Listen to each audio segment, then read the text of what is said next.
On this week's show, we'll be discussing Xbox committing the future to new hardware, PlayStation teasing the future of PlayStation 6, and Ubisoft has cancelled an Assassin's Creed game. All that and much, much more in this week's GamerGuild Podcast.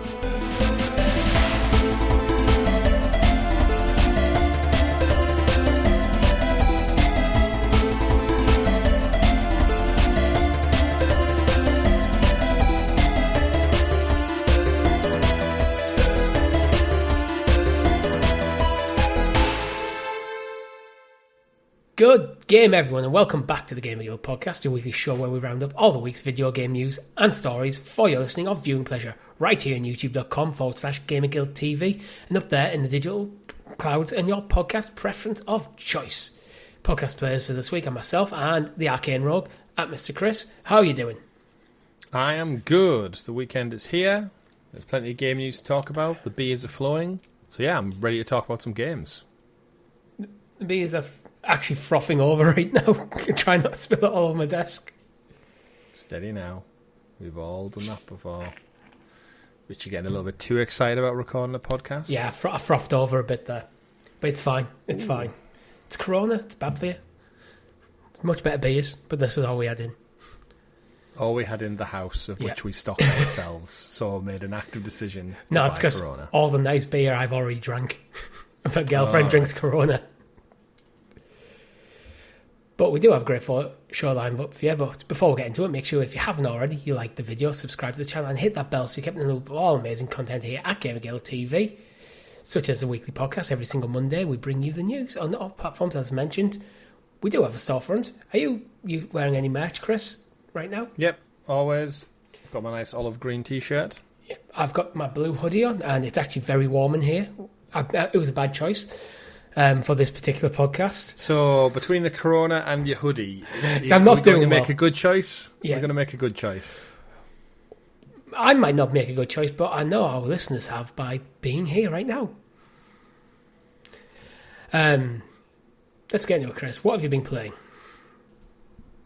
I, as forecasted last week, for this week and many weeks beyond, will no doubt be playing through Ghosts of Yotei still. I think I'm about maybe 17, 18 hours in. I've been working away in London this week, so I've not had any actual real game time. So I put in a couple of hours last night, and I defeated the second boss of the Yotei 6. Presumably, the game is going to just take me through all of them. Yeah, so out of 6 of the Yotei 6, 2 of them are dead. So there's still 4 alive. Two of them are gone. Right, yeah, okay, so I know it. To my knowledge, and I didn't want to move on until the big penultimate boss moment until I'd kind of cleaned up the area that you're in. So pretty much the whole northwest of the map is now fully cleared, everything found, every chime, every bamboo tree that I think is there. I did that as well. I did all of that before. I did like 90% of that before I even went to like the first story quest in the area.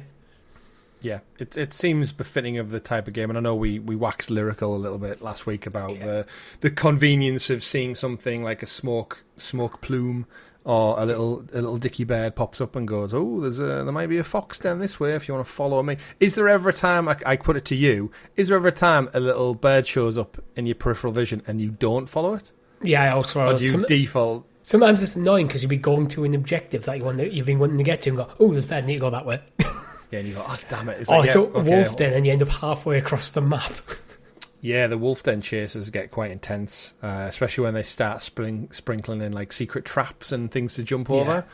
But it does add for quite an emphatic moment. For those who've not played it, when you discover a wolf den, it basically takes on like a little side mission to take down some enemy bad guys who've been hunting wolves, because wolves are our friends in this one. The two kind of main protagonists of the story are known as the twin wolves, the two little baby wolves from the start of the game, and it's the kind of the theme throughout it. Yeah, so Atsu, who you play as, has a twin brother who, during the opening acts of when the Yotei 6 attack her family, she loses touch with. Ethan assumes he's dead. She's not sure what's happening, so her brother and her are the twin wolves. So they like wolves, even though I'm pretty sure you do have to suspend your disbelief a little bit in a lot of times. 'Cause I'm thinking, this wolf would just rip you apart. They don't befriend humans, like especially different when they've just been attacked by several humans. They're not going to suddenly go, "Oh, I like this one though." They'd go for your throat just as much as the next. The wolf doesn't like the Yote 6, and like they're falling for what they're doing, but for some reason seems to happily team up with you, like as if a wolf would be able to distinguish that well. Yeah, it's a team up. I suppose you do kind of bond with the wolf as you go. Yeah, and I get what they get. And again, suspending disbelief. Usually it's not Snow White where loads of birds show you to magical locations and a fox shows up and dances around and lets you pet it. It's like, these are wild animals, folks. They would attack, give you rabies and everything in between. I like the way the game does it, though. It's like, it's kind of slightly guided exploration, where it's not just, here's a map with tons of points on to just go from A to B. Yeah. And it's not just... One of the problems I've always had with Legend of Zelda Breath of the Wild was it just dumped you in the well and went, go have a look. And it was a bit too open, I felt, at times. With Ghost of Yote, feels like there's always something, wherever you are, to capture your attention, whether it is a wolf den or a fox den or a little bird taking you to something, or you can see something cool on the horizon and go, I wonder what that is. There always seems to be, no matter where you are, something, because it's not actually a true open world. There's like it's set in, like almost like split into zones. Yeah, it's quite segmented. And the first game did a good job at that, but it's right. It's open world without making it feel overwhelming. Yeah, I think is the probably best way to describe it. And yeah, there's a lot of visual prompts, there's a lot of auditory and prompts from the wind. But I'm enjoying the exploration. I actually really like the way they've done it, because it's striking a nice balance by having the game open, but not just too open. So then it's the Assassin's Creed problem where the map is too big, so then they have to fill it with stuff, and then they just don't have enough interesting content to fill it, so they fill it with non-interesting content. Yeah. AI content, usually. The classic Ubisoft problem. Yeah. But yeah, I'm enjoying it so far. I intend to put a few hours in over this weekend if I can find the time. And I've heard a few people and seen a few people on social media kind of comparing it to Ghost of Tsushima and I think get into it. And I can see those comparisons. I think more hours in from last week, I can just say, if you enjoyed Tsushima, you will enjoy Yote. Is probably the best endorsement of it. And whatever you got out of Tsushima, you will probably find somewhere in here as well. Yeah, I'm a little bit further ahead in the story than you are, and my girlfriend's even further ahead than me. And it feels like one thing where I was at, because I have still only actually done 2 of the 6, so I haven't took down another one. I was feeling like Atsu as a character hasn't developed at all yet, but apparently as you go further, she starts developing more. And there's like one of them was like, oh yeah, it might be like, I think my game clock's running at 35 hours. So for me, I'm probably about 25 to 30 in there. It's like, I'm 30 hours in and my main character hasn't really changed. But then I have to remind myself that actually you spend 30 hours just doing side content. Yeah. I will say one of the things that, and I get it's just a video game. The one thing that still stands out for me, taking down these people and killing enemies en masse, is that we do get the preface that Atsu went down south as she was growing up, her formative years, and fought in like wars and battles and what she could do. And that's where she's kind of learnt a trade. Yeah, it is a bit far-fetched that she can come back and is such a master swordsman, whereas on the flip side of Tsushima, the kind of growing your skill tree and leveling up, it was in line with you were already on the path to being a samurai, and you were from an honourable house and stuff. And it's a suspend your disbelief moment, but she was training with the sword from a young age. She was, and I don't want to take away from that, but I feel like because her story is just around countless wars between when she left, like Yote and Ezo, the area you're in, and when she's just returned at the start of the story. Yeah, she's like early to mid-20s, right? Yeah, she's probably been away for probably a good 10 years fighting battles and being a Ronin. I get, like, again, who's to really know, but there is times when I'm like wiping out massive brutes with the big massive sticks and people wielding fire and basically surrounded by like 6 to 7 enemies. And I get it's like a power trip, and that's one of the things I love about the game is you feel like an absolute boss. But then there's parts I'm like, she'd get absolutely flawed. And again, anyone I guess who's not a trained master samurai. Yeah, one of the opening quests is about getting the dual wield swords. I felt there's a point in there where it feels like months. It doesn't really tell you how long she's there training, but it could be days, it could be months. It's left quite ambiguous in that sense. Yeah. So in my mind, she didn't just rock up and then train for a couple of days, and now she's mastered the wielding two swords. In my mind, it's probably months of training to get there, and you just tune in every couple, maybe once every month or something, to where she's at that point. But that's just purely headcanon. Yeah, I mean, we get a couple of flashback bits, so I'm interested to see where it's been. I'm enjoying it thoroughly, and I need to play more of the story. I keep getting distracted. I'm enjoying the side content too much that I'm not playing the story.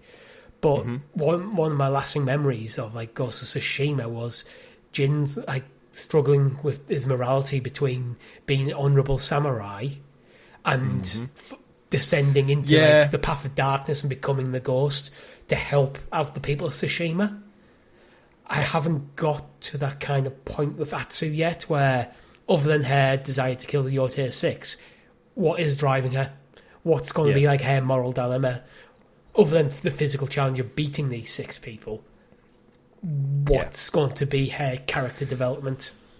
Yeah, I think I'd agree. That's why the premise and the setup was great, that it just got you straight into it. It's like, this is the shit that's happened. She's here now. She wants revenge, essentially. Whereas the premise of Tsushima was definitely a lot more structured in terms of traditional storytelling of, this is the problem, these are the twists and stuff he's going to deal with. This is the more the back and forth between his father was a great dynamic, and learning his trade, and that pull and push between doing things that aren't justified under the samurai code, but he needs to do them to protect his people during a time of war. It's very does he preserve his honour and lose, or does he choose to lose his honour and potentially win?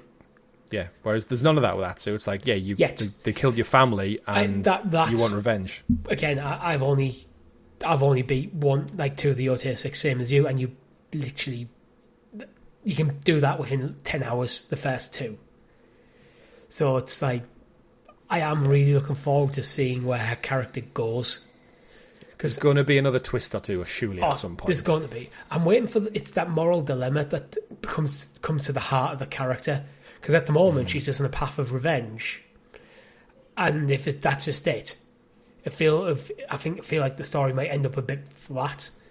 She needs to somehow struggle with what she's having to do to get it. Well, yeah. Well, usually with a good revenge story, there's a bit of potential collateral damage, isn't it? And I think if people she maybe becomes fond of, or maybe builds relationships with along the way, start to suffer because of her revenge path, that could be an interesting unraveling of at what point is revenge too much? You sacrifice, a bit like the Last of Us Ellie story, where it's like, how much do you go for revenge before you've got nothing left? You are literally built on revenge, and there's no time in your life to enjoy anything otherwise. It's a classic revenge storyline. I almost kind of, while it is kind of by the numbers, want to see how it would play out for Atsu, where it's like, she's on the path of revenge, but that falls her into darkness and basically leads her down the path of failure.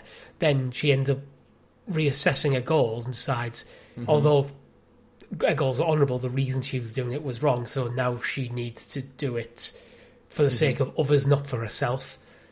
That's where I feel like it will get to, but I've not really seen a hint of that yet. Again, not that far in the story-wise, but I have cleaned up a few areas.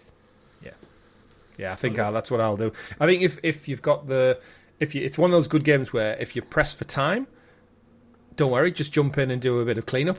Yeah. And there's no commitment to anything. And then if you know you've got maybe 2 to 3 hours during a night time or a weekend, you can commit to pushing ahead with some chapters, essentially. Well, so it's quite good in that sense. That's what I've been doing this evening, because we're recording this on a Friday.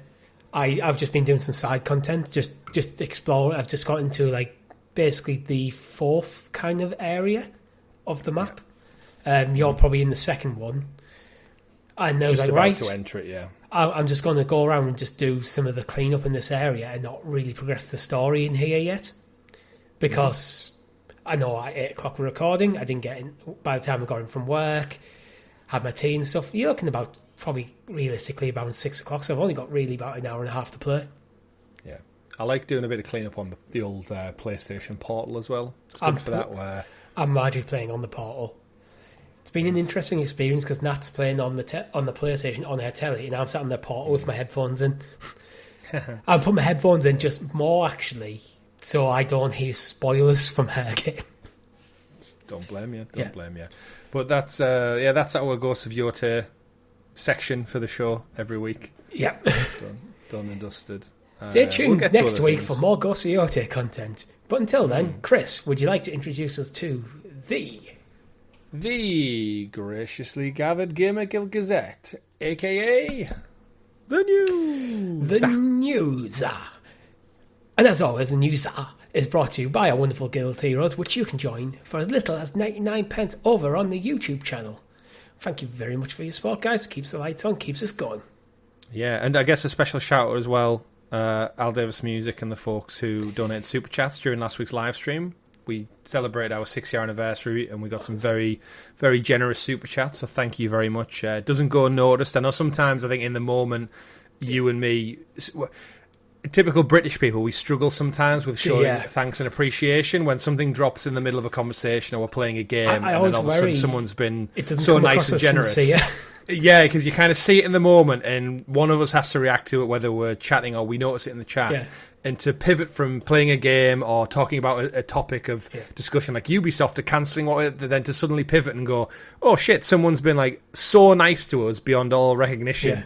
To acknowledge that and then appreciate it, I think it sometimes was across, as I said, as genuine. So when someone drops us really a £1 super chat and we look at it and go, oh, that's nice. We actually mean it. Yeah, and I feel really hard to like, that's nice. It's anything. You don't have to give us anything, especially those freeloaders who listen on podcast services. Yeah. But there is that part where I know we're not American. I'm very well aware of that. In being British, I think sometimes we don't have that hype and jazz of like, oh my God, guys, thanks. That $20 super chat, it's amazing. Oh my God. It's sort of like, we don't do that. We acknowledge it. We thank you for it and we move on. We're bad content creators in that sense. We don't. We are, yeah. Well, to be fair, we make long form content, which isn't YouTube's favourite thing anyway. We don't do 20-second TikTok dances and such. We don't put on an ADHD act when we watch it. It's just us. Yeah. Oh, it's just us talking. But you know what the dirty freeloaders can do? Just rate the show well. And maybe head over to Discord. Is it star ratings? I think it depends what platform you're on. But it probably is a star rating or thumbs up or whatever platform you listen to on. Give us a like. It helps with the algorithm. Maybe head over to Discord and thank all the people who've donated super chats for helping us out over the years. Yeah. You're all awesome, and we just wanted to remind you of that. So thank you. Yeah. The news. Ubisoft have cancelled an Assassin's Creed game. Chris? James? I don't know where that came from. Ubisoft have cancelled an Assassin's Creed game, Chris. Set in the American Civil War. This was a bit of an unexpected story that I've read on Polygon. I'm not sure what the original source is. It could be Polygon, but basically Ubisoft were toying with the idea of setting an Assassin's Creed game during the American Civil War, potentially as their next mainline entry, but have decided to cancel this due to political reasons and backlash against the one of the protagonists from Assassin's Creed Shadows. Yeah, it's we know what Ubisoft are going through at the moment. They have the good with the bad, and we get some random news this week, which we'll get into about Assassin's Creed Mirage getting some new content 2 years after the fact. We know Shadows sold well, but the way it's kind of in the political landscape of things, it got loads of backlash for having a black protagonist. I was going to say, let's just call it out. A lot of people upset that one of the two protagonists was a black dude and the other was an Asian woman. Yeah, heaven forbid. And you know what? I'm seeing it with Ghosts of Yota at the moment as well. I've seen loads of posts, like especially things like PC gamer mods and stuff, just giving them big tits and going, it's a better game. It's like, I've seen people in comments going like, oh, I can't play this game because she's not pretty enough. It's like... Yeah. These are the same people who thought PlayStation 1 Polygon Lara Croft was fit as anything. Yeah. It's like she was made of a couple of pixels. Not every game needs to get you erect while you play it. It does, and if you've got problems It like does. that, there's great websites called Pornhub that Mm-hmm. you can go have a look at and enjoy to your heart's content. But you have a realistic view on the world and maybe go get over your issues and talk to a woman. Yeah, and there's I've seen loads of like politicals, and we never get into it on the show because we're here to talk about games. But the mocap voice actress who voices Atsu in the game, apparently she's married to a woman, so she's an active lesbian, and she's also part of Antifa, which I believe is anti-fascist. Is that group, if I'm not mistaken? I thought that was a fake group made up by Donald Trump. Genuinely, possibly. I have no idea anymple. But realistically, so people don't like her because she's against fascism and she's a lesbian. But again, I saw a couple of people commenting saying, Atsu was this and that, and then I saw, thankfully, people defending it saying, no, you idiot, Atsu's a fictional character. A fictional character cannot be against American values and this and that. But, without getting too political, the crux of this story is that, Ubisoft supposedly cancelled the game. It'll be after the previous game. So we've had Assassin's Creed 3, which takes part during the kind of American Revolution and stuff going on there. Yeah, during the American War of Independence. This would be the Civil War era, so... Yeah, so after the fact, when they're rebuilding and they're trying to form the states and the politics in between, and when... To be fair, the American Civil War, it's built on racism. Anti-racism on one side, the desire to keep slaves on another. There's more to it. I'm not a Civil War historian, but that is a huge thing. And it seemed like the main character was meant to be a former black slave, or a black slave, and the... stand-in for the Templars were meant to be the KKK. And somehow this is Ubisoft bottled a black slave assassinating the KKK. Yeah, I'm not sure why you would bottle something like that. I think reading too much into it, the original report, by the way, is from GameFile Stephen Totillo. All right, yeah.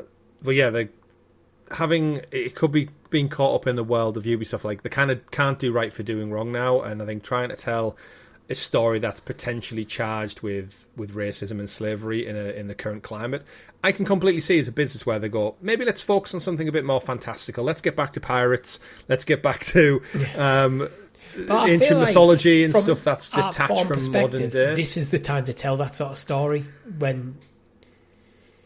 And it is back in time. It is a fictional world, but I think it goes back to the United States being so young. Is the history, even though it's modern history in the grander scheme of things, and talking about Egyptians and pharaohs and Norse gods is a far cry from people who are on the dollar note still, presidents and patriots and such. And I'm surprised as Brits we get quite an easy go with the US, considering they should probably hate us more than they do.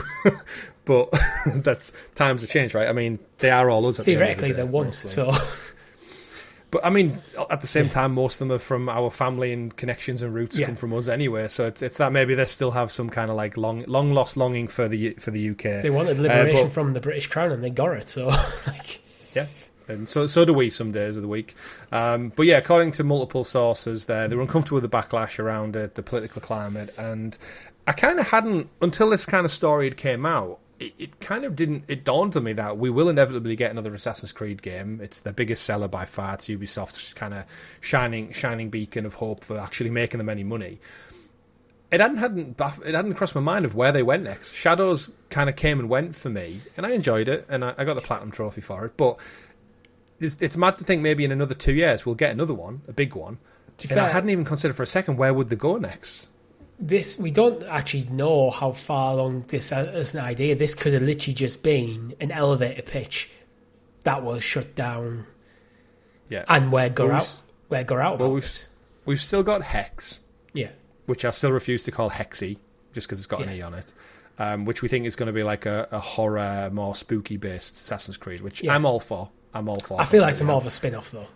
Yeah, I think that'll be kind of take Mirage's slot in that kind of cycle of big game. Did we ever hear anything about Jade, the mobile game? Did that ever actually launch? I feel like I signed up for the beta on the Android store and then don't ever remember actually getting the notification to play it. So no doubt riddled with microtransactions and such as mobile games are. It was originally Assassin's Creed Jade was originally slated for late 2023. It will release in 2025 on Android and iOS. I don't know if it's out. I haven't seen anything of it. If so, well, I feel like we would have covered it on the show, like because it was quite. They made quite a big deal about it. It was in that trifecta of Shadows, Hex, Jade, and it was like they had something for everyone. But to bring it back around to this one, I don't know where they go, but I think you're right. Is they probably do with the Assassin's Creed franchise. They like to jump around with locations. They like to revisit. We've had the Ezio game remastered. We've had ports of the older games. I personally, if I was to play it safe with Ubisoft, I think we know we've got Black Flag remastered in the works. I think for the next big entry, take the model that served them quite well with Origins, Odyssey and Shadows, and I think it's about time we return to Renaissance Italy. Whether that's a retelling of Ezio's story, just in a modern format, with like a more open world slant on it. Yeah, if I was being safe, I feel like maybe not necessarily Italy, but maybe you could go to Spain or somewhere Mediterranean. Or by the time this comes out, it'll be like nearly 18, 20 years since we had the Assassin's Creed 2. Yeah, I'm just thinking there's just so much more of the world you could explore, and they've done Italy in 3 games already. Yeah, true. Or you could go, well, you kind of did go back to the Middle East with, what do you call it, with Mirage. I feel like I'd like to see a true sequel to Assassin's Creed Origins, to show the Assassin's Order becoming what you find it in as Assassin's Creed 1. Yeah, well, that game leans into the end of it. It's to do with like Cleopatra and Julius Caesar. Yeah, and then and then it ends just as it feels like it could genuinely get started. And then the story ends. Then Odyssey was set before it. Yeah, and Valhalla didn't really develop anything to do with the growing Assassin's Order. By the time you get Valhalla, it's already a thing that's spread out the world. Yeah. So there is this gap between Origins and Assassin's Creed 1 that I think there could be an interesting story to be told. That's There's if I'm playing safe. A reboot of 1, but somewhere in the mix. Yeah, that would be where I'd lead up to. So you do that bridge game, then you go into Assassin's Creed 1. Yeah. And then you maybe set up to do a remix of the Ezio games. But back to it. If I'm being a bit me about it, my reaction to a lot of people on the internet complaining about a Black Samurai, which is actually a very well tread area in Japanese storytelling. Yeah, I would set it in the heart of Africa. Ooh. Around the slave trade, but instead of being a slave on a plantation, you're in a bloody village in Africa, and you're fighting off the British invaders. Just go lean hard into us. Full Zulu with Michael Caine. Just lean really hard into that. There's so much with like colonialism and such you could get into anywhere throughout history, and again that's the kind of vibe we always got, right? Is the Templars were with those things, and that's where back to this story talking about like the KKK and stuff is the Templars in all of these Assassin's Creed games are the bad guys. So would it be that hard to picture them forming a union and saying like let's create a separate spin-off of the Templars, aka the KKK? Yeah. That basically govern and spread hatred and stuff throughout a society, where other parts of the government, such as in Assassin's Creed 3, where you've got George Washington and stuff, are trying to lay down some law and governance across all of these states. So it would have created, I think, quite a good story. I just think it's mad to think we're at a time when you can't tell those stories because they're so reflective of current day politics. Oh, you can. You can. But you look at your bottom line and go, with shareholders and money influenced massively by the biggest gamer market, which is still the US.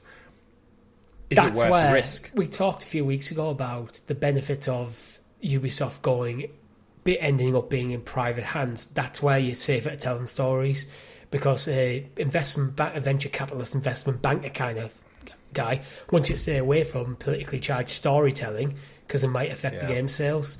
Where if you have complete control of it, you can go, you know what, we're just going to be brave here and tell the story that we want to tell. Because you can see the story there. The KKK are a bunch of Templars who formed an organisation to assist in preventing the South losing the war against the North, maintaining slavery because it's so profitable, and the Templars' whole thing is about control. It's about them trying to maintain control. You can see how it all could kind of fall together, and you bring in historical people, which Assassin's Creed always has, like Abraham Lincoln. Yeah.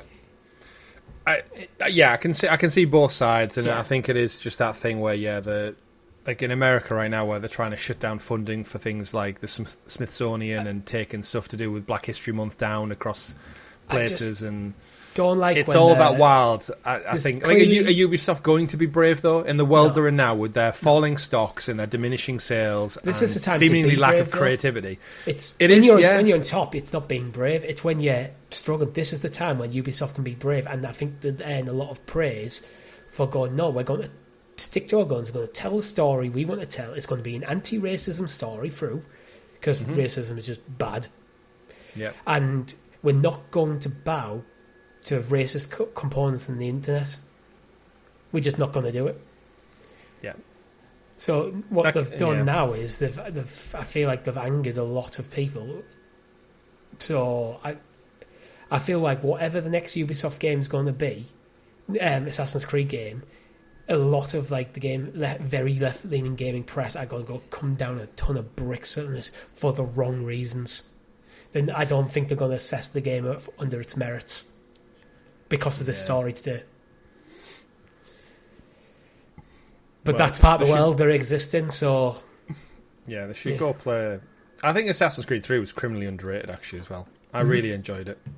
The story it's told about a Native American struggling in a world being taken over by the British and subsequently Americans and such as well, for them, and how they adapted and evolved, and still had a great story about Templar Order and Assassins, and I would just generally just like them to go and bridge the story between Origins and Assassin's Creed 1, because that felt like what they were trying to do. Well, in the meantime, they can go and play Assassin's Creed Mirage. Yes, so this is news that Assassin's Creed Mirage is getting its free DLC, Valley of Memories, and it's out today. It was out the 6th of October, so it's been out for a few days by now. We talked about this a few weeks ago. It's still surprising that they've brought out DLC for an Assassin's Creed Mirage when Shadows has since come out.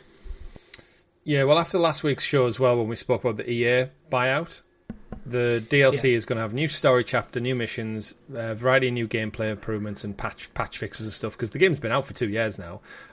This is in development thanks to a deal between Ubisoft and the Saudi Arabian Public Investment Fund. So the same folks who are buying EA and have shares in Tencent, who have shares in blah, blah, blah.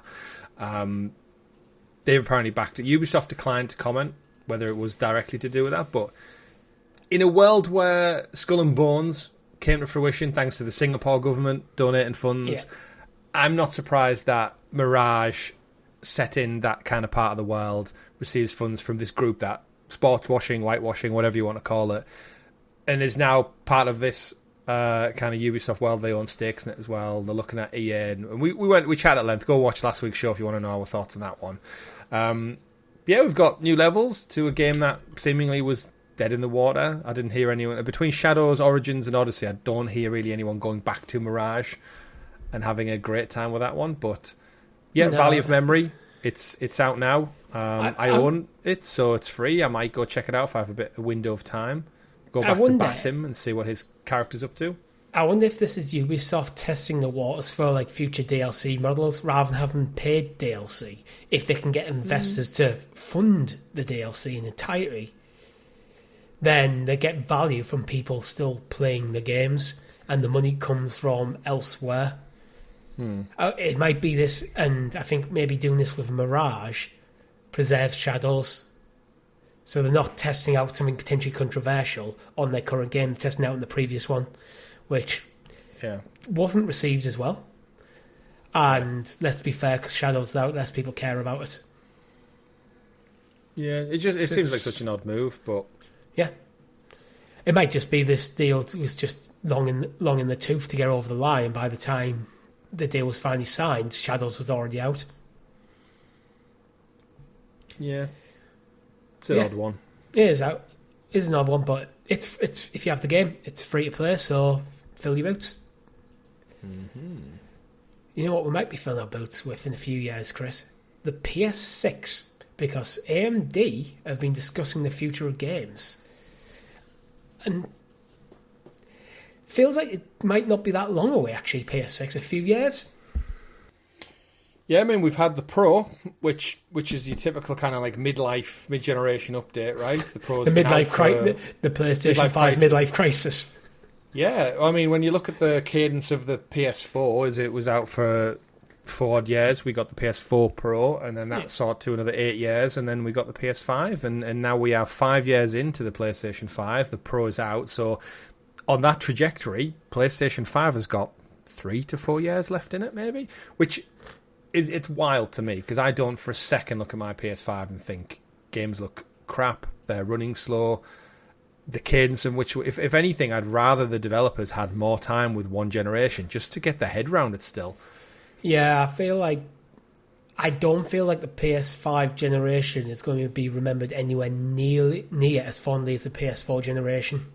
No. I just don't feel... it hasn't lived up to their promise. The big promise for this generation was 4K 60 and very, very few games running 4K at 60 frames per second.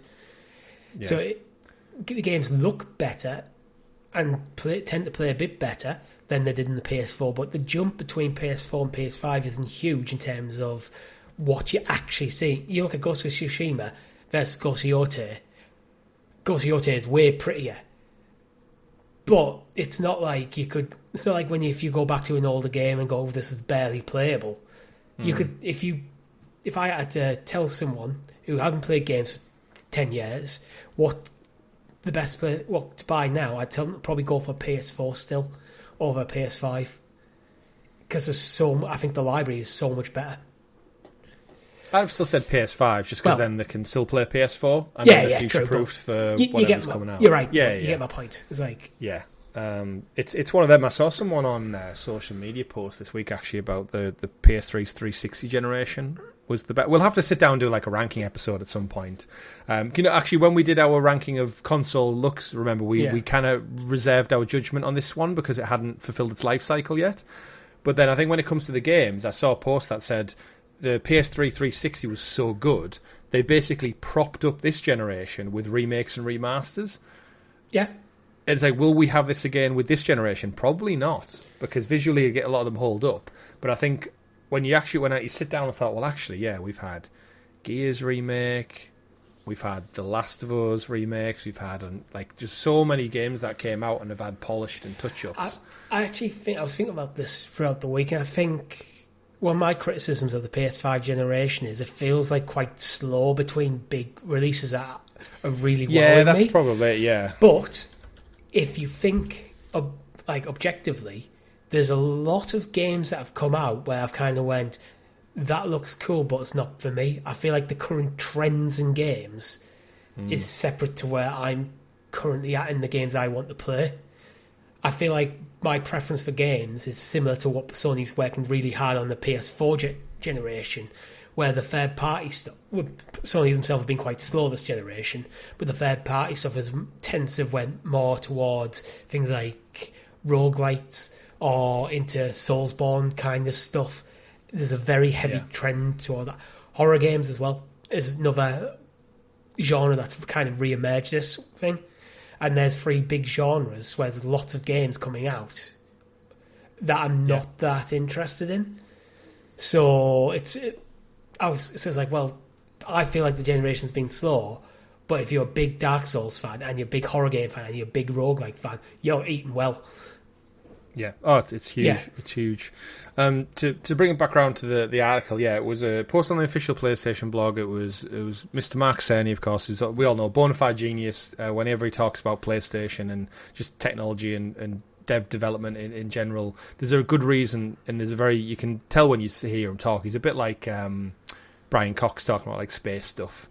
Or DeGrasse Tyson, where you're just like, you clearly know so much about what you're talking about. I can't even fathom where to start with that. But yeah, Mark Cerny, he was the lead architect on the PlayStation 5. He is on the PlayStation 6, no doubt. And yeah, they put out a random 12-minute video of him and AMD's kind of head honcho, Jack Yun, talking about just updates in their relationship with AMD, and they go into like their research, which inevitably this is all leading to the PS6, right? They wouldn't be talking about this for anything else. The PS5 Pro is out there.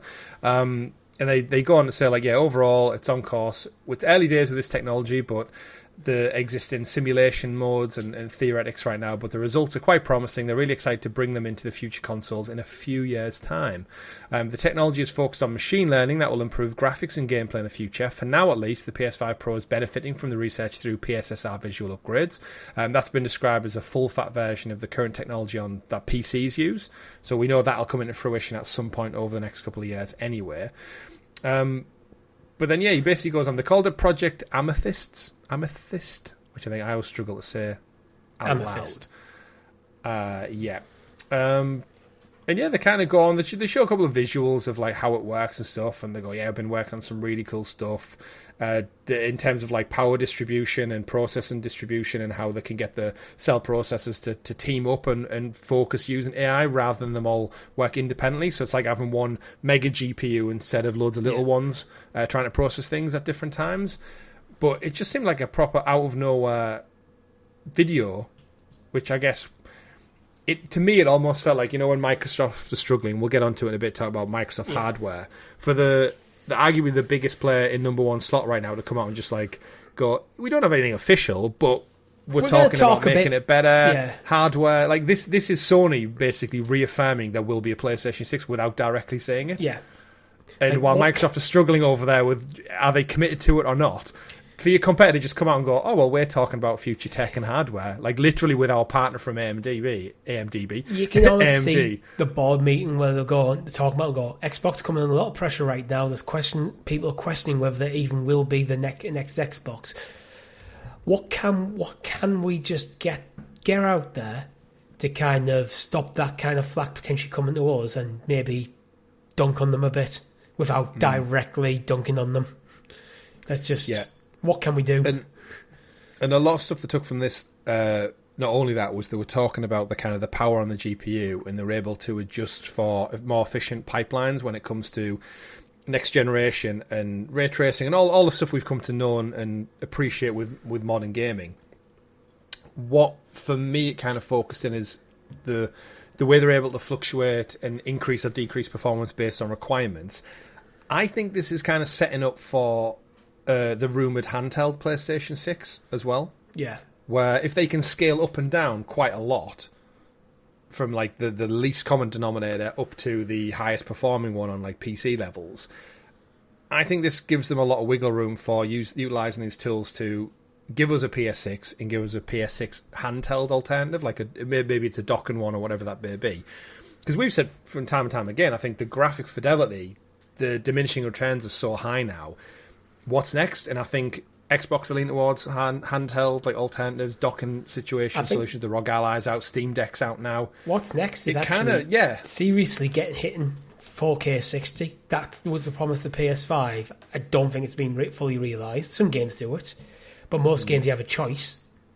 But I think the next generation needs to be running every single game at 60 frames per second, unless it's done otherwise for an artistic choice. At 4K resolution, because most people's tellies are 4K now, with things like ray tracing turned on. That should be the promise of the next generation. And if they're not going to hit it with the current technology, delay it. Yeah. Because that was the promise for this generation. That was kind of the promise of the PS4. The PS4 didn't quite get there. PS5 hasn't got there. PS5 Pro hasn't got there. Yeah.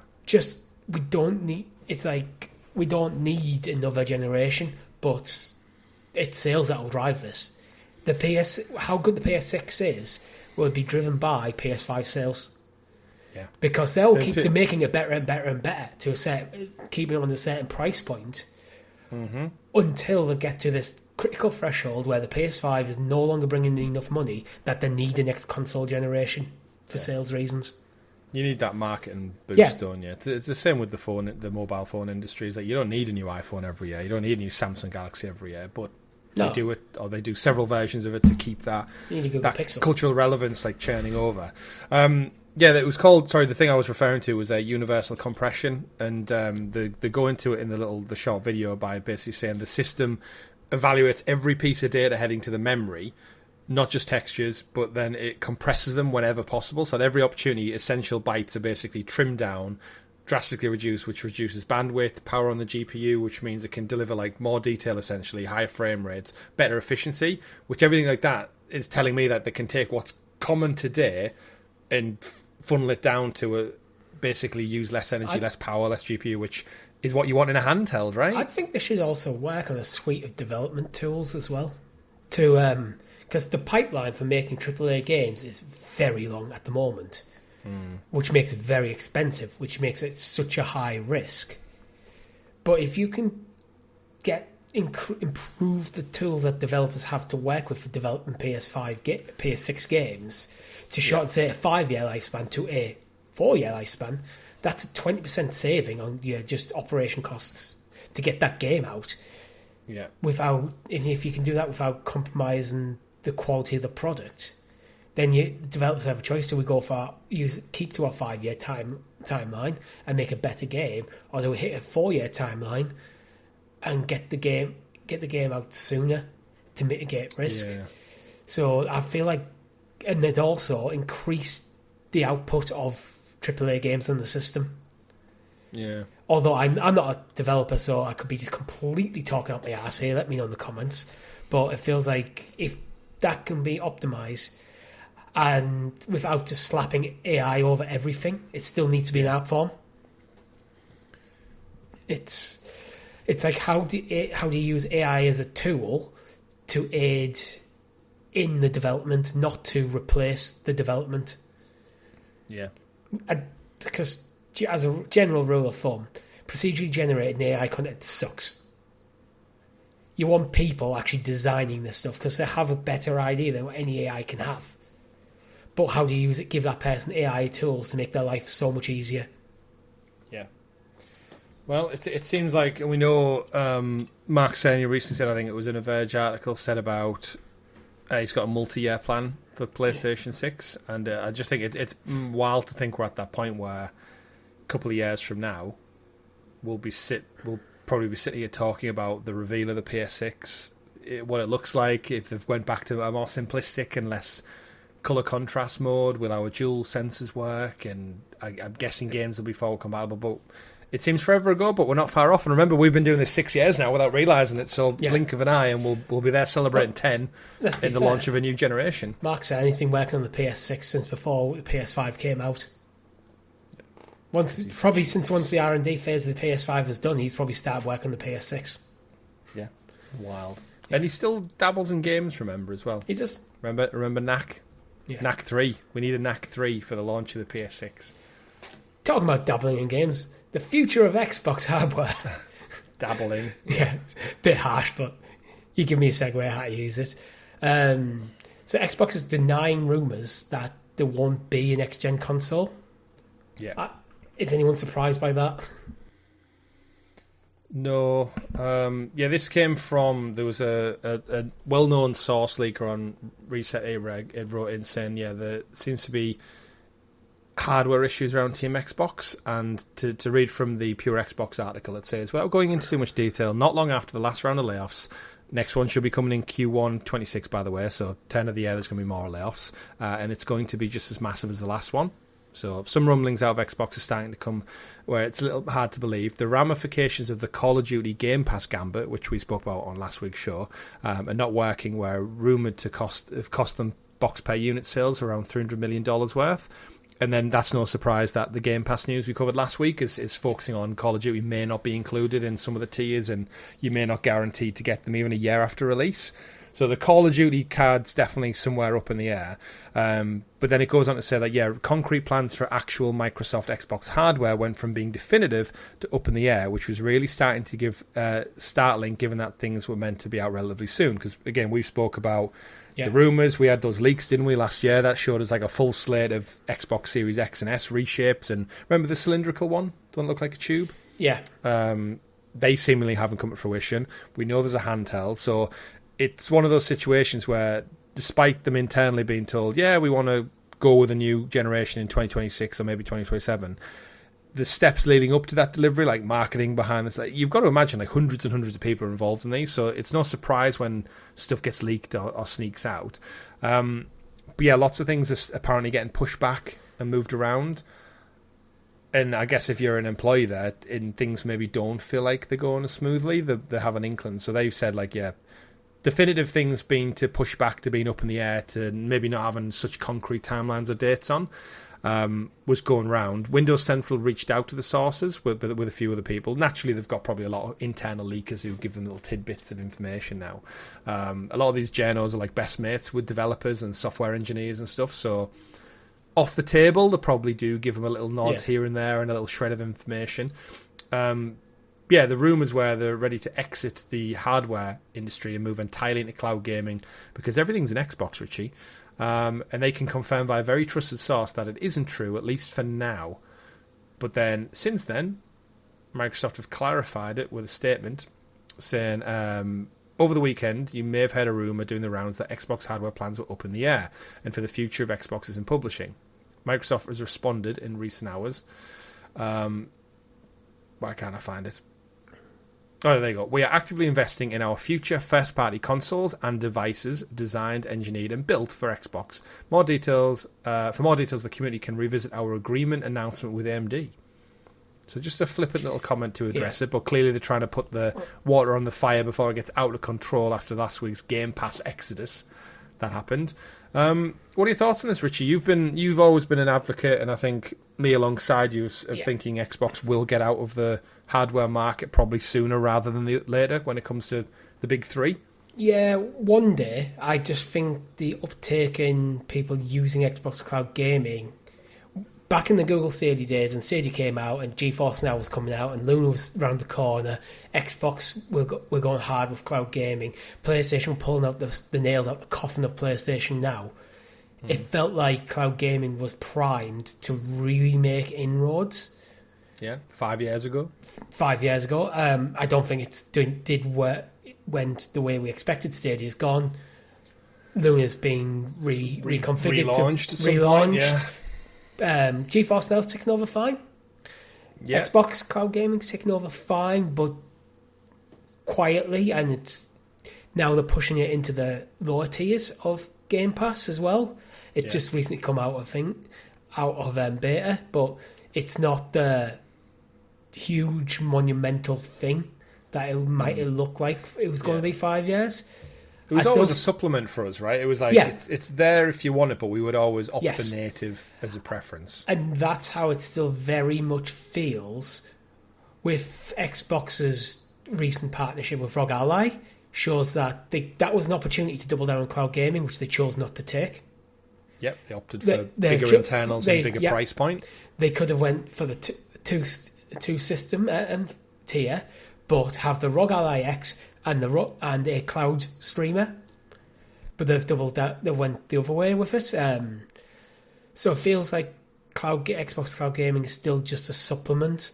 So I do feel like there is at least one more full Xbox hardware generation, where I actually wouldn't be surprised if for both Sony and Xbox they launch the next hardware. Here's your full fat console, the best hardware on the market, and here's your lower entry price point that is either digital only or is a cloud streamer. I mean, the Project Keystone, right? That we saw sat on Phil's shelf, seemingly pushed back and or discontinued. I feel that was discontinued down to partnerships with things like LG and getting Game Pass natively on TVs. Samsung smart TVs and Hisense and everything. Yeah. So, I think it just goes back to that point where they did it with the Series S. The Series S is all digital. So that was kind of the first step, is like, right, let's convince all of our gamers that you don't need a disc, you don't need a physical thing. And we know the Series S is the biggest seller of the two types of series design. Then condition them with Game Pass. Get all your games on a subscription. You don't need to buy individual ones. They're just part of your package. Just stick with Game Pass. Then turn the screw on Game Pass prices. So we're making more money per user on Game Pass. I think at last count they had like 34 mil users on Game Pass, maybe. I'm sure a lot left last month. Yeah, I'm sure a lot less probably down to like I'll jump ship, and then I'm sure lots will come crawling back as soon as a big game comes out, as all gamers like to do. We spit our dummies out, whatever, but ultimately when Call of Duty comes out next month, you're going to go buy Game Pass, or you're going to go pay 80 quid for it. Well, we shall see, I'm sure. But they don't talk out numbers, so we can only speculate. And it's weird because I think we're so beholden to consoles, and I think you and me again, and probably a lot of our audience are just not stuck in our ways, but it's all we've ever known. And I think it's hard for me to visualise a day when I go into a shop, or not even go into a shop, buy it online, and buy a console that is purely powered by the internet. And I think we come from a generation now, and it makes us sound and feel really old, but it's like, I don't trust just the internet. Like you and me, some of the biggest advocates of cloud gaming out there, guarantee it. But would you commit to an all-cloud console for your house, for your living room? Internet service providers in the UK suck. The hardware you provide you is terrible. You definitely do not get the speeds you're meant to be. My girlfriend was trying to watch TV while I was playing on the port before, and we're having problems. I was sat in the same room as the router. That's the kind of shit you have to deal with as cloud gamers, which that puts people off. It's not good enough, is it? Yeah. Well, I think Xbox and Sony can have the cake and eat it a bit. Xbox especially, because with a cloud stream for Xbox, they can keep the cost of the hardware of a handheld down. Full Game Pass library on there. It's cloud streaming, so that you don't need expensive hardware in the handheld to run it, and then you sell an Xbox, which is the best console on the market. So then you get people more conditioned into cloud gaming, because we see how much people love the handheld things like the Steam Decks and stuff. So if you brought in a cloud streamer that was, say, dockable, and then I think at a lower price point as a replacement for the Series S, suddenly I think you have a better situation, where the problem for the Series S is it isn't significantly much better than Xbox One X, and that has probably held Xbox back a bit this generation. Yeah. A lot of it, for me, comes just down to optics, and it's like they bombed out so hard with the Xbox One generation, and seemingly Phil admitted it himself, of just, we lost the digital generation. Yeah. And I genuinely think no matter what they do, the mind's eye now is to win PlayStation and Nintendo. Yeah, that's pretty much the last kind of battlefield. Yeah, Game Pass go. You can play Battlefield, or you can play Call of Duty on this handheld thing, wherever you are in the world, as long as you have a stable internet connection. Yeah, you do not need no installs. You talk about all the benefits of cloud gaming without saying the word cloud gaming. Yeah.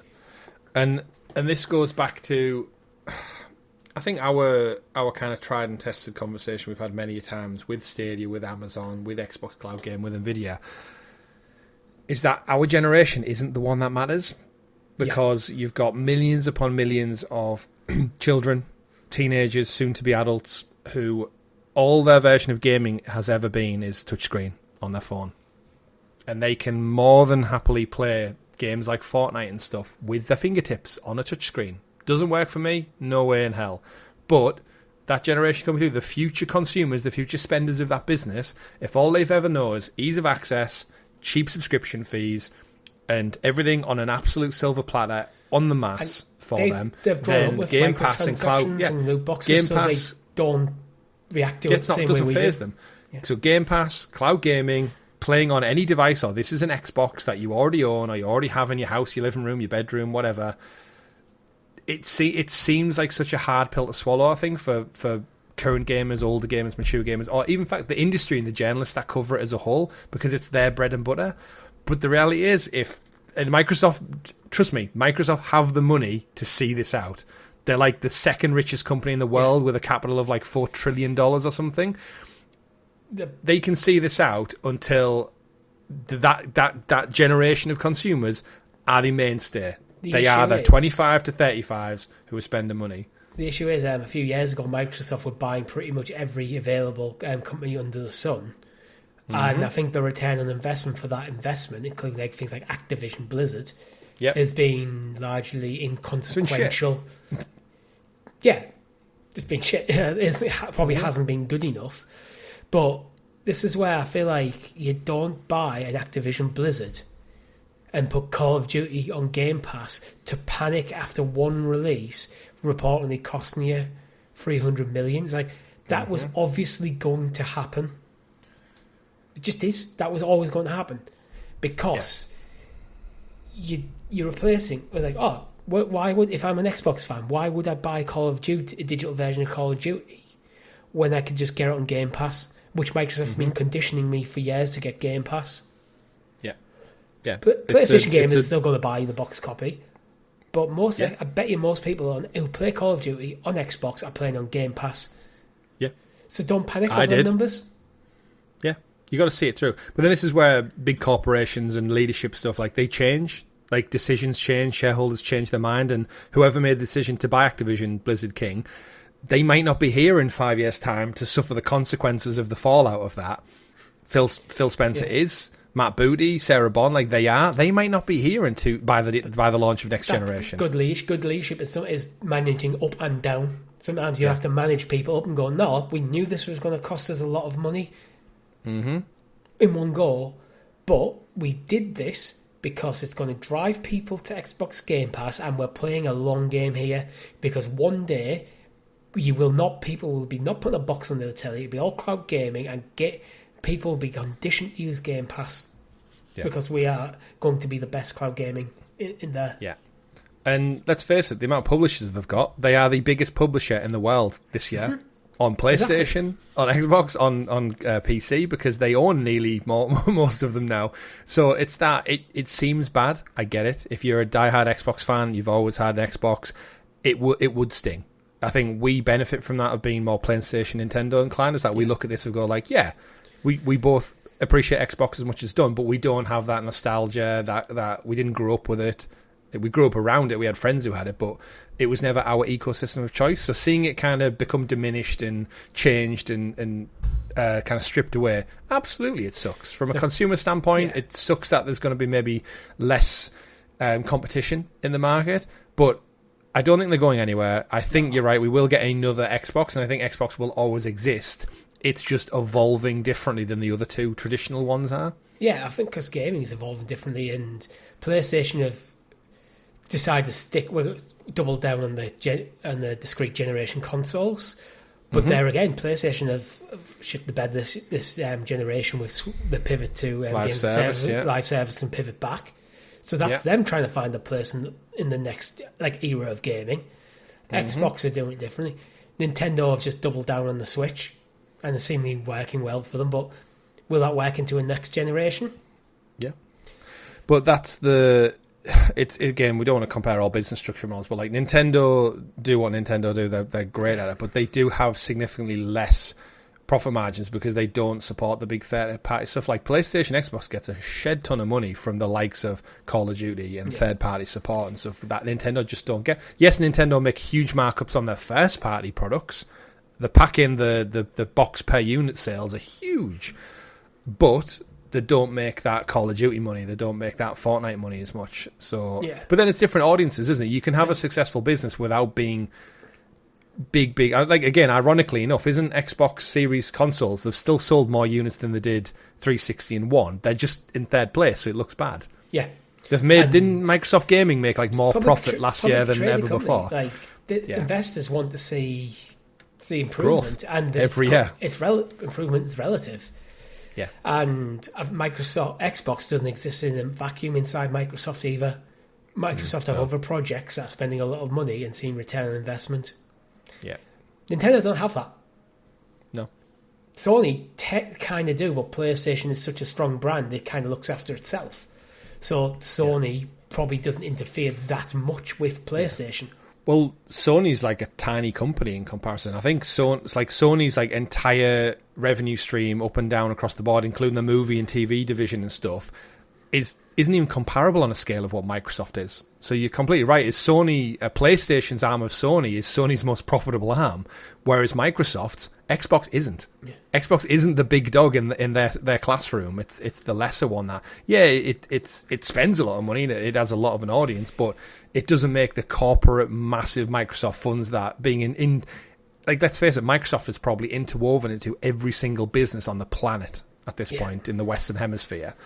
But you know what? I think it's just you wild. know what will get Microsoft back? Just bring out some bloody good damn games consistently.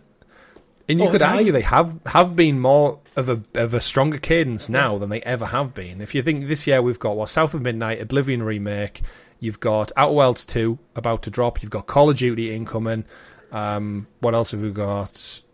Gears of War remaster, Reloaded came out as well. So they've had arguably a stronger year than any year prior, and then we've got seemingly Doom as well. We got Doom: The Dark Ages. Yeah. Indiana Jones, I guess, was back end of last year, but went multi-platform this year.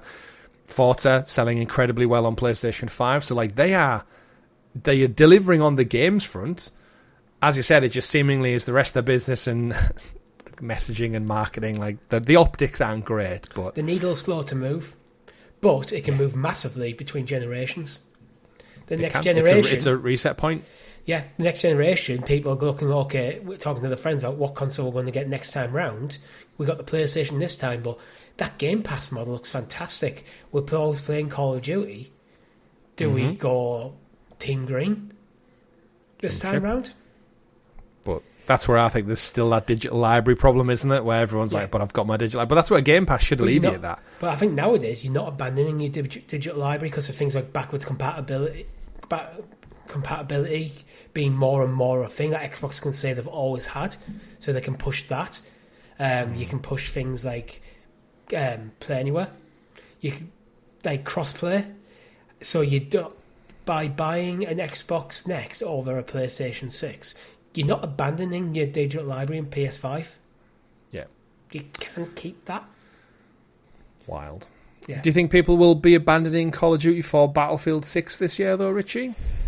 No, but I think a lot of people are buying Battlefield 6 because the reviews are in. And at the time of recording, on PS5, it's currently sitting at a Metacritic of 84. That's good. It is. Really good. Where do you want to go with this? Because I was actually reading a review earlier. Can't remember who it was from, actually. It was Eurogamer, I think. That was saying, forgive me if I'm wrong there, that they wouldn't recommend it if you're only interested in the campaign. Yeah, I've heard the campaign's like 5 to 6 hours tops, and I said it's passable, and it's enjoyable in part, it's bombastic in part, but it's not what you should be there for, really. Yeah. So it is what it is. I think we kind of suspected that as much. But in terms of actual plays, the game servers over the launch the last 2 days, absolutely chock-a-block full. People have been posting online. The latest one I saw was Battlefield 6. It says game servers full, current queue position 472,800. The game servers are currently at max capacity. You have been placed in a queue. This person's queue position is at nearly 500,000. That's not people playing the game. That's their position in the queue to get onto the servers. Which means that if we flip it over to Steam, in terms of game sales, the game is already closing in on 1 million concurrent players on Steam. It's had estimated over $100 million in sales pre-launch. So before the game comes out, $100 million were already heading a year's way. And if EA are underestimating the amount of server capacity they need for this game, that is a good sign for the game. Yeah. Huge sign for the game. Current Steam DB numbers, its all-time peak was 4 hours ago, so tonight. no surprise, heading the weekend. That's surely only going to pick up over the weekend, right? Saturday, seemingly would be like prime time. 747,440. So yeah, I reckon it could get right up there. But it just shows you off the back of what we just said about Xbox, optics and marketing are huge. everybody hated Battlefield 2042.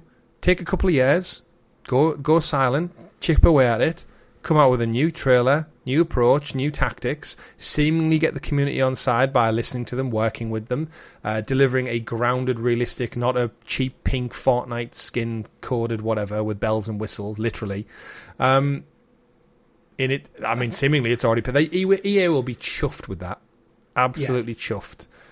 I think it's one of the most annoying things in the world, probably for like EA, where it's like, oh crap, our servers are down. It's like, why are servers down? Too many people want to play our games. Like, oh, fantastic. Yeah. Overtime for everyone, lads. Let's get this sorted. Yeah. To give a good few reviews then, PlayStation Lifestyle give it a 9 out of 10. They said Battlefield 6 is one of PlayStation 5's best shooters, featuring a replayable and rewarding campaign, plus some of the most satisfying multiplayer that players have ever come to expect. This is the full package. This is a game I can't wait to continue playing for years, and I can't wait to see how it evolves and how the Portal helps mould the future of the series. I don't know what the Portal is. Is it like something in-game, perhaps? Because I don't think he's referring to the PlayStation Portal for that in particular, but interesting one there with it. IGN Italia said Battlefield 6 is the comeback that fans of the series were waiting for. A campaign that's a little more than adequate, but a thrilling, tactical and spectacular multiplayer experience is fantastic.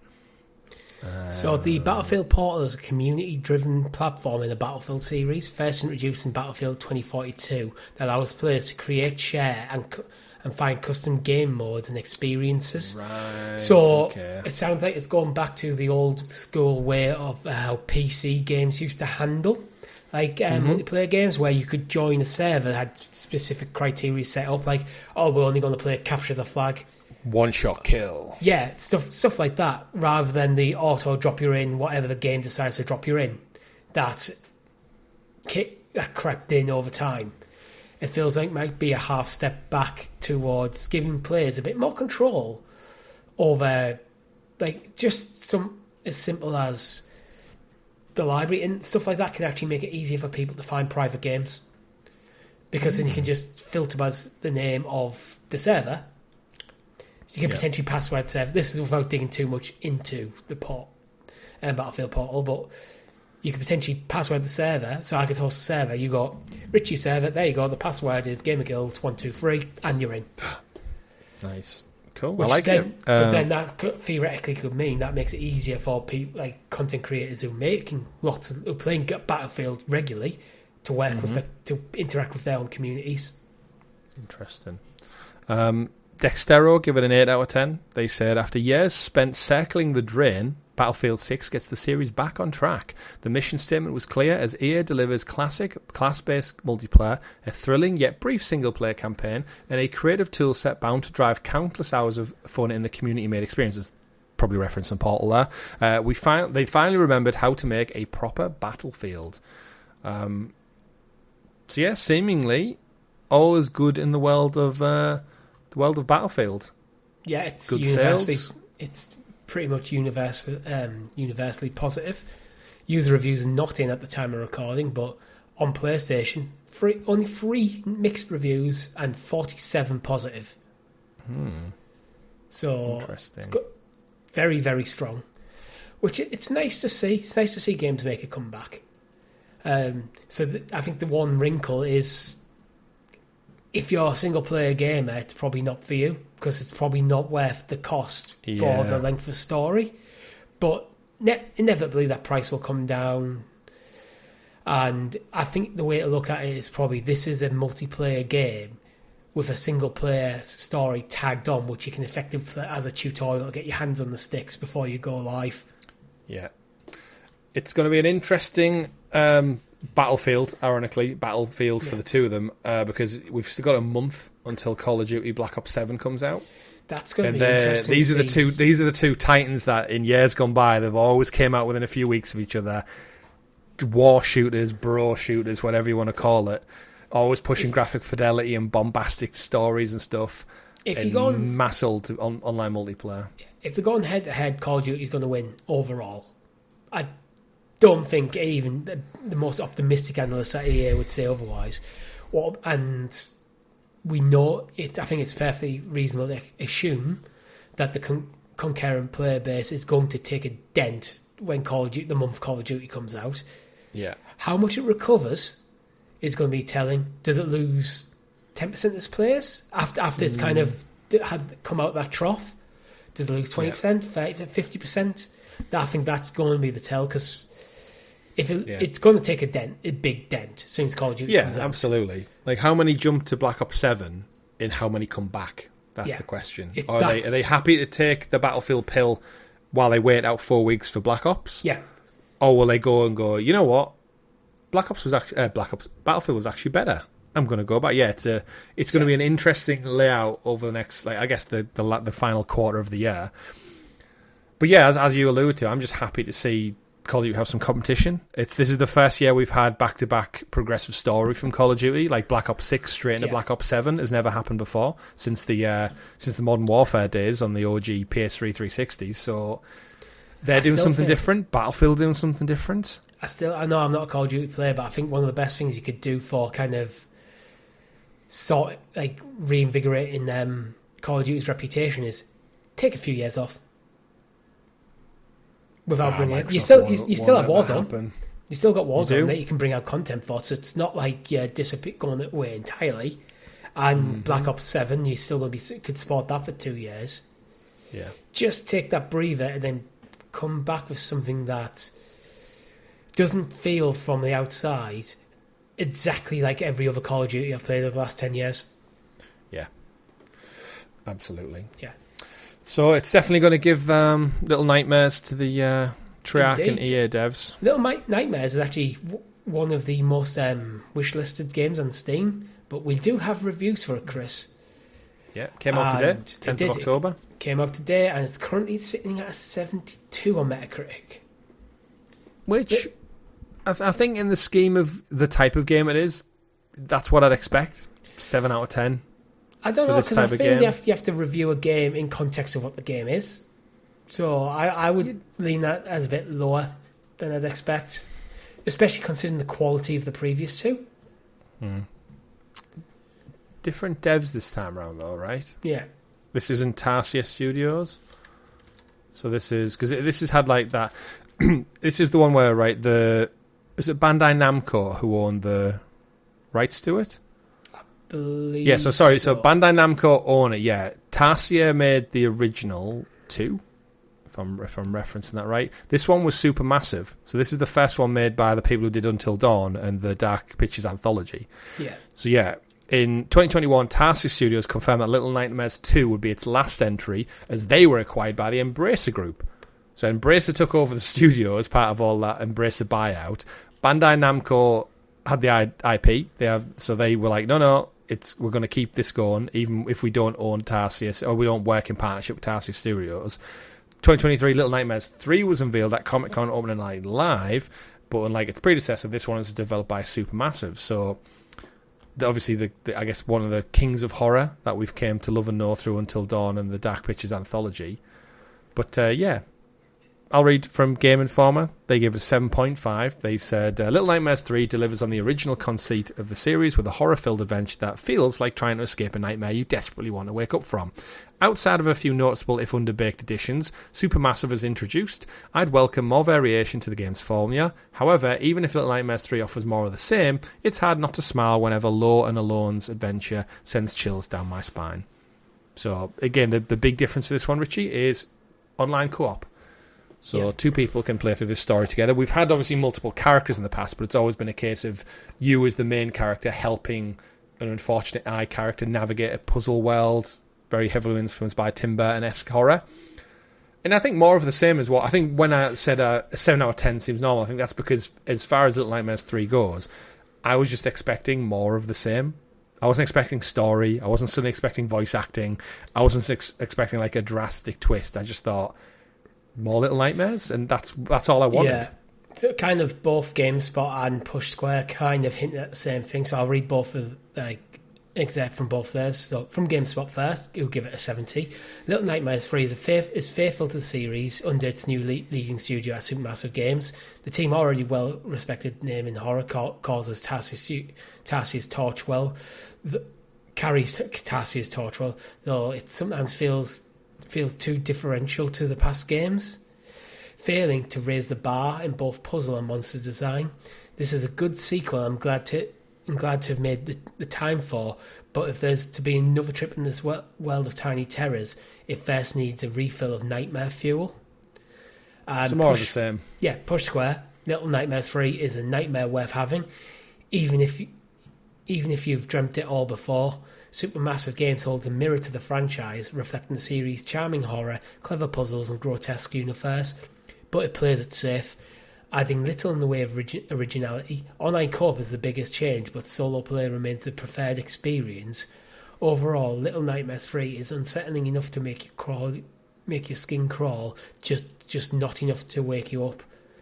So I feel that the general theme here is good game, maybe played it a little too safe. Yeah, good game, more of the same. Yeah. But you know what? Knowing that it's Supermassive and it's their first crack at the whip, being given a new IP that's got an established fan base, it probably is a safe bet to do more of the same. Do you feel in all like honesty, they attempt to do something different and unique was the online co-op, and it just hasn't landed with the reviewers?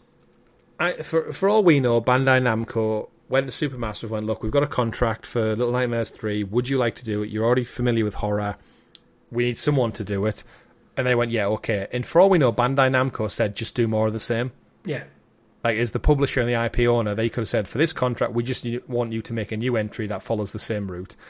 And that's probably what they've done. And if they differentiated too much, they would have come under criticism for saying, oh, you've handed it to someone new and they've tried to change it too much and they've done this and that. So it might be a damned if you do, damned if you don't kind of thing. Where it's like, just play it safe for this first entry that you're handling, and then you can be creative in the next one. Yeah. I think the next one won't be a numbered entry, because I could see us having another one. It's one of them where it's like Halloween comes around every year. I can see us getting a Little Nightmares. It's very rare you get a number 4 in the games. 1 doesn't usually have a number. Unless you're, was it Mortal Kombat? Unless it's like a reboot. Yeah. And then you quite often get a 2. Sometimes you get a 3. You very rarely get a 4 in any franchise. Yeah, the optics of it. Yeah. But I'm happy too. I think we've discussed we may play it for like a Halloween stream this year, because we've actually got 2 full playthroughs up on it. I wore an anorak for the Stadia playthrough, if you remember. That I actually purchased a yellow anorak to wear on stream. We've played them to full, so we usually do like something spooky for Halloween. So if you'd like to see us play Little Nightmares, and we can do a co-op, which will be actually quite beneficial for us, Richie, that both of us can be on the sticks and we don't just one of us doesn't just have to watch for a change. And it does come with Friend Pass as well, so we only need to buy 1 copy. Ah, cool. To then share, just like we did with Lego Voyages at the weekend. So good for Little Nightmares. I like that series. Yeah, a few quick stories to round things up. So Red Dead Redemption 2 is still coming to PS5. I'm guessing this is an improved PS5 version, because you can play it on PS5. Just put your PS4 disc in. Yeah, it's a port. Nate the Hate says, it exists. No update for timing on release. So I could see this as Rockstar just putting this out maybe March next year. Get some money in ahead of GTA launch. Maybe they're just holding off until after GTA. I don't know. Maybe. It might just be when it's ready, we'll get a go. But unless we have hit the targets we're looking at, because if you're going to do a PS5 improvement, you want a significant improvement. Otherwise, what's the point? Yeah, I mean, it'll still sell well anyway because it's Red Dead Redemption. Yeah, but if it comes out and it isn't that much of an improvement to the PS4 version, which was absolutely stunning, it's like, where are we seeing the improvements? Yeah, absolutely. It needs to be a tangible improvement, because you're going to get these PS4 versus PS5 comparisons, and you don't want people playing spot the difference. You want the difference to stand out. Make the horse testicles even more detailed than they were before. Better swing and better physics engine for the swing as the horse walks through the wilderness. I want them to get colder, smaller in the cold. And when you go through cold environments, they subtly go up. And the horse's voice they sag more in the sun. Yeah. Silent Hill is going multi-platform. Silent Hill 2 is going multi-platform just in time for Halloween. So, to be honest, I didn't realise it wasn't. No, it was a PlayStation exclusive, which I'd forgot as well. Yeah. But yeah, the Silent Hill 2 remake sold really well. Plaudits, received loads of good reviews. Its 1 year PlayStation exclusivity is up, so it's coming to Xbox. There's rumours to be a Switch 2 port in the cards, alongside a Bloober team are also working on a Layers of Fear Switch 2 port as well. So they're quite active. They've not turned down the option to do a Chronos: The New Dawn port either. So yeah, Bloober team getting their teeth stuck in at the moment. But I feel these are the stories are kind of like, this is where the improvement you see from the generation between the Switch 1 and 2 is not necessarily in Nintendo's offerings, which you will see a bit. Yeah. But a generation ago on the original Switch, you are not getting Silent Hill 2 remake on there. No, not at all. By the end of the Switch 2 generation, stories like this are given. Third-party support's going to be a lot bigger. But yeah, it's coming. And we've not really got it in the show notes, but the rumour is PlayStation Plus's games for October. Silent Hill 2 is one of them that's leaked. Oh, This is from Tuesday. So this last year's Silent Hill 2 remake will headline the PlayStation Plus lineup for October, yeah. According to reliable leaker Bill Coon. I don't think I've claimed my monthly games yet. I don't think I have either. I've been playing Tsushima too much. Yeah. But yeah, so got 9 out of 10s on release. So that could be another spooky stream for some point leading up to Halloween. We've got some horror material in the bank. Some sad news next for our friends over in America, because the PlayStation concert that me and you both went to has been cancelled. Yeah. So I think earlier in the year they had issues in Europe. Now they're having issues in America, and all of the remaining 2025 dates for the US have been cancelled. Dun, dun, dun. Such a shame. Like the one we went to be fair, wasn't a full house. It wasn't. It's got a bit of criticism as well for some of the performance. While the production is amazing, yeah, some of the instrumentation is piped in. So. Which, when you go to a live gig, you kind of want to see the band play, not a backing track. So I think it's got a bit of criticism for that, but ultimately I think it's just down to it's a niche that wasn't as strong as the PlayStation thought it was going to be. Yeah, I agree. But it's a shame. Yeah. And final story for the week. You're getting a potentially Minecraft sequel for the movie. Oh, you 100% are. Yeah, it's confirmed for 2027. It made $1 billion or over $1 billion, which is mad to think how that movie looked. Just someone who I enjoy Minecraft, but I'm not I wouldn't say I'm a Minecraft avid. I haven't played it for many, many years. I think we both called this where there's a lot of stuff about the movie we just kind of rolled our eyes at, but turned around and went, yeah, but it's going to sell $1 billion. It's going to make $1 billion. Yeah, because the kids are going to love it. Yeah, and it's that thing where it got that zeitgeist. If you remember, like the whole chicken jockey thing and the lava chicken, it is a thing. And it's if you get a viral trend, you'll make money. Yeah. Just look at that idiot guy from Ibiza Final Boss or something. I feel like they've knocked this one out the park where they knew the audience, catered directly to it, and made $1 billion. So fair play to them. It'll get bigger. It'll get more bombastic. Jack Black will be back. And Building Terrain, see you in theatres, July 2027. Which, interestingly enough, not that they should really compete, but it actually comes up with this week's news that there's going to be a second Simpson movie. I don't know if you saw that one, Richie. I did. The Simpsons movie 2. It comes out the same month, same week, in fact. So Minecraft and Simpsons going head-to-head in 2027. Who'd have thought the day would have arrived? I actually watched the Simpsons movie a few months ago. Still holds up? Still holds up, yeah, it was fun. Yeah, it's actually wild to think it's took so long, but building up to the Simpsons movie, you know what they should do? They should get a re-release, a remaster of Hit and Run or Road Rage out. Yeah. There needs to be more Simpsons games. I feel like The Simpsons is at a low point in its franchise history where there's little interest, not as much interest as there was. Yeah. This could be just us getting older, though. It probably is. It still gets renewed every year, so no surprise. Yeah. One thing I was thinking of this week that I actually tweeted about it, I think, is why, we've never had a Family Guy movie at the cinemas. Never had American Dad, Bob's Burgers, anything. Like, they have movies, but not like cinema releases. why have Family Guy not done the Star Wars prequels yet? Because some of the best Family Guy content for us as teenagers was that Star Wars trilogy, the Blue Harvest and such, something Dark Side. How have they not gone and made fun of the prequels yet? There's 3 movies sat there with Jar Jar and droids and politics to make jokes of in a typical Seth MacFarlane style, and it hasn't happened. It seems right for the picking. Know. Maybe they just haven't had the script that they're happy with, so maybe because with the original Star Wars trilogy, they are so beloved from across multiple generations. It's a passion project. Yeah. Where I think the prequels, I feel like they are now, fondly, and actually people I think more and more are looking on them fondly, but nowhere near to the same standard as the original Star Wars trilogy. Oh no! So it might be I definitely feel like that. I think they're getting to that point though. Like Phantom Menace was 99, so it's 26-year-old now. I feel like they'd have to spoof it in a way that kind of bigs up the prequels, rather than shitting on a bit.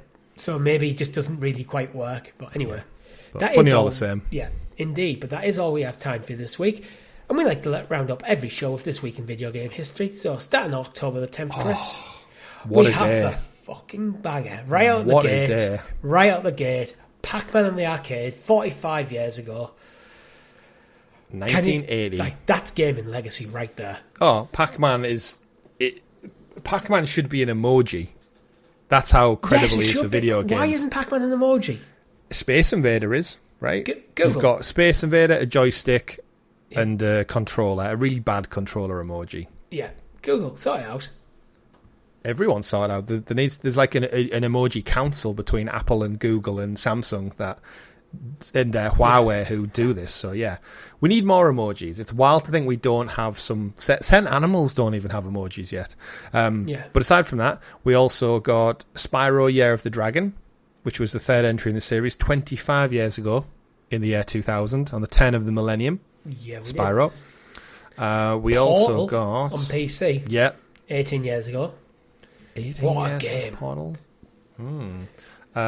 Half-Life 2 Episode 2. Yep. In 2007. Team Fortress 2 ago. As well, and another Valve game, which Valve loved making games up to the 2nd iteration, promising third, then never actually coming through with it. But they make so much money on your Steam, it'd be stupid to do anything other. Absolutely. October 11th, we got Jet Force Gemini in 1999, which I know is a big N64 game for those fans out there. Never played it. Yeah. Moving on to October 11th, Mortal Kombat Trilogy on the PlayStation. Nice. Yeah. Wolf Among Us. 12 years ago. 12 years. Still not heard a peep about Wolf Among Us 2, have we? In many years now. Even though it's in the work at whatever Telltale's relaunch, reboot is. Metaphor ReFantazio, a year ago. Yeah. Bravely Default. 100-hour journey. Bravely Default in Japan came out 13 years ago on the 3DS. Brilliant game. Wow. They're making a remake of Bravely Default, aren't they? They are, yeah. And then last one for you, Richie. 12 years ago, in 2013, Pokemon X and Y came out on the 3DS. Oh, I love X and Y. X and Y is what got me back into Pokemon on the 3DS. Because I didn't have an original DS and I didn't have a Game Boy Advance. So while I did play some of the games, I remember in uni I borrowed one of my mates' DS and played Pokemon Diamond. So, and then I've played all sorts of emulators, but... Did you go with Chespin, Fennec, or Froakie? Fennekin, sorry. I've had playthroughs with all 3 of them. I feel like Froakie would have been my choice. Froakie's I like him cool. from the TV show. Yeah, Froakie's cool. Yeah. Greninja is so cool, he made his way up to Smash Bros. Yeah. He's in the Detective Pikachu movie. Yeah, he's Charizard level of cool. Greninja. He's going to be in Pokemon X and Y as well. And ZA. Interesting stuff. So ZA is set in the same area as X and Y. Right. Interesting. Yeah. I wonder if we'll ever get an X and Y... I don't want to say Let's Go remake, but like the remake we got for like Diamond and Pearl and Interstitial, because this is where I'm playing catch up with the series so far detached, because I played the Let's Go games and then I played Pearl and Diamond and really enjoyed it. Like if they're keeping it with the remake cadence, so they've done the originals, they've done Gold and Silver, they've done Alpha Ruby Sapphire. They've done Diamond Pearl. Next up is Black and White, and then it would be X and Y. So it wouldn't be up next, but the one after. So is it weird that they did... Again, Let's Go, for all intents and purposes, even though it was a weaker version, was red, blue, and yellow and green, all tied into one. Yeah. We haven't had a gold and silver, have we? Yeah, we have. Hard gold, soul silver on the DS. No, like in Switch era. Like no, not modern Switch era. day. It was in DS era. That's when the remake happened. So how come they skipped gold and silver, ruby and sapphire and did diamond and pearl? They didn't. They're on the 3DS. No, the Switch one, I played it. It was shining pearl and something diamond. But the Ruby Sapphire is on the 3DS, the remakes. Alpha Sapphire and Omega Ruby. What are they? Oh, I'm confused timeline-wise now. Yeah, There's so many Pokemon games. With Pokemon, some of the remakes are actually very old. So if you think about the original Pokemon games, they got remade on the Game Boy Advance. Right. So that's like many generations of hardware ago. Yeah, I'm looking at timeline-wise in my head, so that we had red, green, blue and yellow on the original Game Boy. Then we had gold and silver and crystal on the Game Boy DS. On the Game Boy... No, they were still on the Game Boy. Game Boy Advance. No, they were still on the Game Boy. Were they? I never had that one. Gold and silver were on the original Game Boy. Well, wow, maybe Game Boy Color. I don't think Game Boy Color was necessary off the top of my head. So Ruby and Sapphire... They were Game Boy Advance. Right. But the remake of the originals, Fire Red, Leaf Green... Were also Game Boy Advance. On the Advance. Yeah, so that's how long ago we're talking about Pokemon remake and stuff. Then Diamond and Pearl. Diamond and Pearl were on the DS. DS? Yeah. Right. And we've had that remake on the Switch. Yeah. We had Black and White on the DS as well. Yeah. Then X Black and White 2? Yeah. Black and White 2? Then Black and White 2 is kind of like Pokemon Yellow for the Black and White generation. Oh, okay, all right. So right. Then X and Y then. Then there was... X and Y was the first ones in the 3DS. Then they had Sun and Moon. I bought Sun on my... Terrible. Nowhere near as good. I bought a 3DS because I got the Pokemon itch, so I went and bought a 3DS with a Pokemon plate on the back, purely for playing Pokemon Yellow again. When they did the digital release of Pokemon Yellow, I think, on the Nintendo eStore. And then I got Pokemon Sun as well, and I was like, not really vibing with me. And then the Switch came out, which is when we got Sword and Shield and Let's Go and everything like that. So I think there was Let's Go first, Sword and Shield, and then Scarlet Violet. Scarlet Violet, yeah. Which was a disappointment for me. Yeah, and obviously Legends, which is a side game. Arceus, Legends ZA coming out, and Shining Diamond, Brilliant Pearl.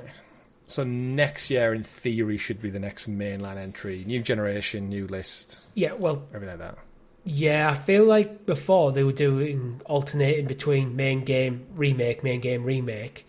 But now I feel like they're putting main game, side game, remake, so that with the Legends franchise actually taking off quite well. Now, the reason I say that as well, now I'm thinking about this out loud, this special edition end to our show... Yeah. The Pokemon section of the show. Yeah. 2026 will be not only the 10th generation, which I feel like 10 is quite a good milestone. Yeah. It'll also be, if it came in 96, that means 2026 is going to be a big anniversary. 30 years? 30 years of Pokemon? Yeah, I'm not going to get hopes up because Nintendo usually crap at big anniversaries. They are, yeah. There was lots of rumours for Zelda having a big anniversary a few years ago and nothing really came off it. So I think to celebrate the 20th anniversary of Pokemon, 30th anniversary of Pokemon, I think you will just get the next series games. Right. Maybe some other side content, Pokemon Sleep 2 or something. The sequel to Sleep. Yeah. I feel like I could do with a sequel to Sleep some days, you know. Yeah, me too. Like, what comes after Sleep? More Sleep. What comes after Sleep? Sleep. I don't know, but you can let us know in the comments because that's all we have time for. If you like the video, make sure you hit like, subscribe to the channel so you can hear more random Pokemon content at the end of your very long podcast. Ring the bell so you get in the loop of when that comes out. My name's been Richie. I've been Chris. GG everyone. Goodbye. Bye.